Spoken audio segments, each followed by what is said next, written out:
وفدي ودري وزيرka wasaaradda warfaafinta Somaliland Salabaan Yuusuf Ali Koor oo hogaaminayay xildhibaan Hanad Xaashi Axmed iyo Mujaahid Faansiya ayaa gaaray dooxooyinka Gambadho ku habsaday ayaa aad u tiro badan waxaana goobta ayaa ka kicinay ciidamada Somaliland iyo dadka deegaankaasi waxaana wararka ka warbixiyay Taliye Maxamuud Booro oo ciidamada goobtaasi ku sugnaa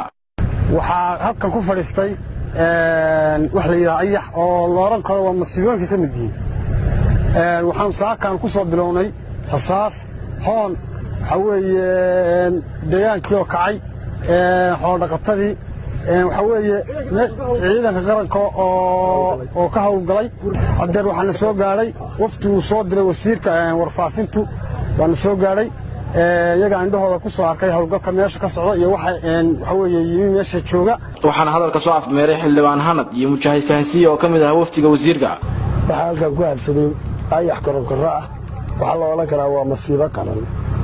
waa wax ka tan weyn deegaanka oo dhan waxaan aad baa u diranaa xukuumadda madaxweynaha golayaasha qaranka